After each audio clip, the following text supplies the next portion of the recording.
So have you ever had something that you know you should probably do but haven't gotten around to it, or maybe something that you've been putting off for no really good apparent reason? Well, in today's video, we're going to talk a little bit about that. Hi, I'm John Norberg, and welcome to the Financial Prof series. So let me begin this video with a story. And this story goes back to 1813 in Denmark, where in a little town, the youngest of 7 siblings, a man named Søren Kierkegaard, was born. Now, Kierkegaard would grow up to become an author, philosopher, and many other things, including the father of existentialism. However, in his writings, he has, I think, a great lesson that we can apply to our lives today, particularly when it comes to deciding. You see, Kierkegaard was a very big proponent of daring to decide. In fact, he wrote a piece that he talks about that decision that we all need to make. And in his piece, he references belief in God as being that first and greatest decision. But I think it applies equally well to finance. You see, when I sit down with clients all the time, I oftentimes encounter a statement or a portfolio where they've been sitting on the sidelines. In other words, they have a huge amount of cash that, based on their goals, really doesn't need to be sitting in cash because maybe there was a down market or something that they were waiting for to hit that just never came about, and they haven't made the decision to jump back in. Now, if that's you, that's perfectly fine, but realizing that, now is the time to decide.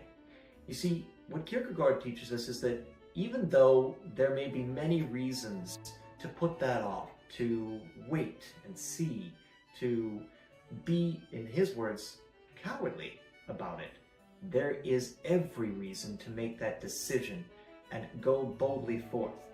You see, he talks about cowardice as being the real root of indecision, and that if we could only see it for what it is, that would be what would allow us to fight it immediately, head on.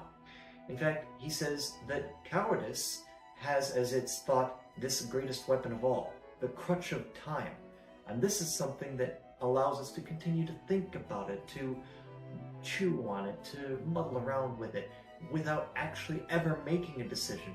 Whether that's getting back into the markets, or whether that's preparing our estate so that those we love are taken care of after us, or whatever task it may have to do with our personal affairs, spiritual, financial, or otherwise, that needs to get taken care of, and we simply haven't made the decision to go forth with it.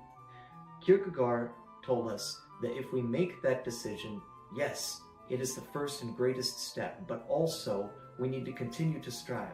Like the swimmer who plunges boldly into the ocean, we can dare to believe that against all currents, we may yet reach that goal. But the swimmer who stops swimming the moment he dives into the ocean is going to get swept away by the currents.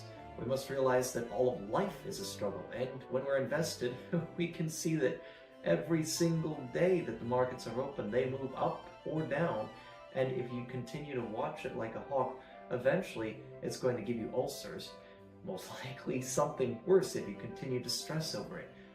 The most important thing is to decide, and then, ideally, to partner with someone like a good financial advisor, like a good attorney, like a good CPA, who can form a team with you to help you, to support you, to bring you closer to those goals.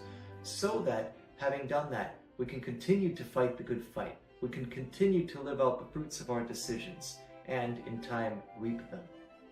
So, if you've been sitting on the sidelines, I would encourage you to use this video as your sign to get back into the fight. Dare to decide. In the meantime, I'll see you out there.